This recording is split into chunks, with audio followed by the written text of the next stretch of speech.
नमस्कार दोस्तों।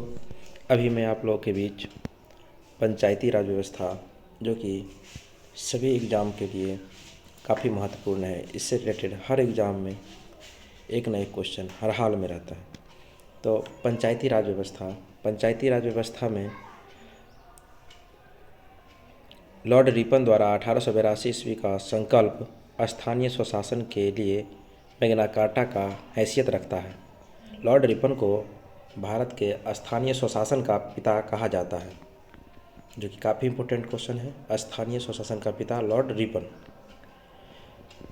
पंचायती राज का शुभारंभ स्वतंत्र भारत में 2 अक्टूबर 1959 ईस्वी को भारत के प्रथम प्रधानमंत्री पंडित जवाहरलाल नेहरू के द्वारा राजस्थान राज्य के नागौर जिला से हुआ था।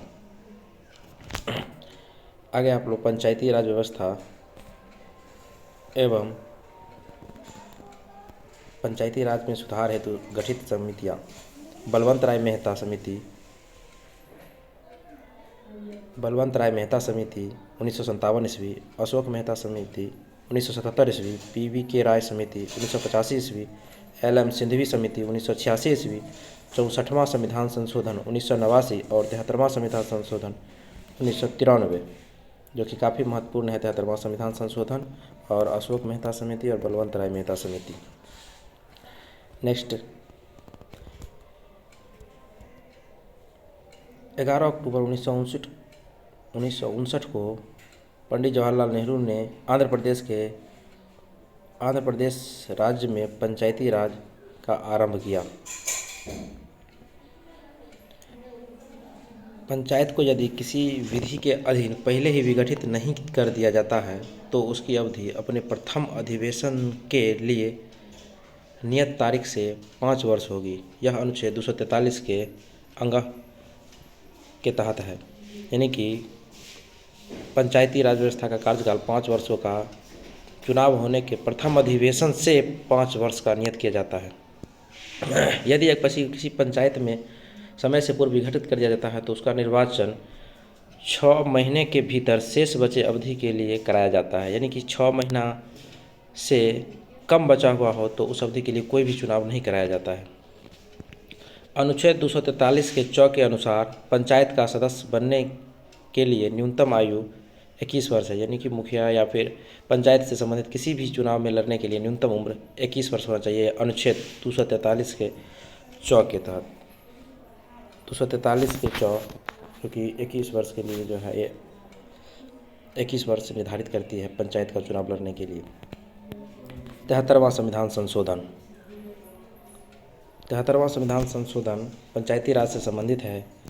इसके द्वारा पंचायत के भाग 9 अनुच्छेद 243 के क से 9 तक कुल 16 अनुच्छेद तथा अनुसूची 11 का प्रावधान किया गया है।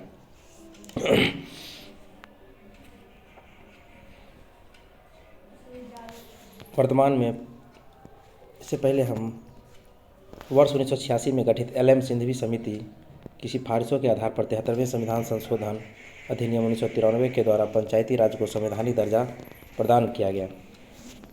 वर्तमान में पंचायती राज व्यवस्था नागालैंड, मेघालय और मिजोरम को राज्य को छोड़कर सभी राज्यों में तथा दिल्ली को छोड़कर सभी केंद्र शासित प्रदेश में लागू किया गया है। यानी पंचायती राज व्यवस्था 3 राज्य में नागालैंड, मेघालय और मिजोरम और केंद्र शासित प्रदेश दिल्ली को छोड़कर सभी जगह लागू है। 73वां संविधान संशोधन की मुख्य बातें ये इतना इम्पोर्टेंट नहीं है, आगे हम देखते हैं। 74वां संविधान संशोधन नगर पालिकाओं से संबंधित है। इसके द्वारा संविधान के भाग 9 का क अनुच्छेद 243 तो से 6 तक एवं 12वीं अनुसूची का प्रावधान किया गया है। नगर पालिकाओं को 12वीं अनुसूची में वर्णित कुल 18 विषय पर विधि बनाने की शक्ति प्रदान करती है। 74वां संविधान संशोधन की मुख्य बातें: नगर पालिकाओं में महिलाओं के लिए 1/3 स्थान आरक्षित किए गए हैं। नगर पालिकाओं में अनुसूचित जाति एवं जनजातियों के लिए आरक्षण की व्यवस्था की गई है। नगरीय संस्थाओं का कार्यकाल 5 वर्ष का होता है। विघटन की स्थिति 6 माह के अंदर चुनाव कराना होता है। नगर पालिकाओं के प्रकार: नगर पंचायत, नगर परिषद और नगर निगम। नगर निगम की स्थापना सर्वप्रथम मद्रास में 29 सितंबर 1688 ईस्वी में की गई थी। 1687 ईस्वी में बोर्ड ऑफ डायरेक्टर्स ने मद्रास में नगर निगम बनाने की अनुमति दी। धन्यवाद।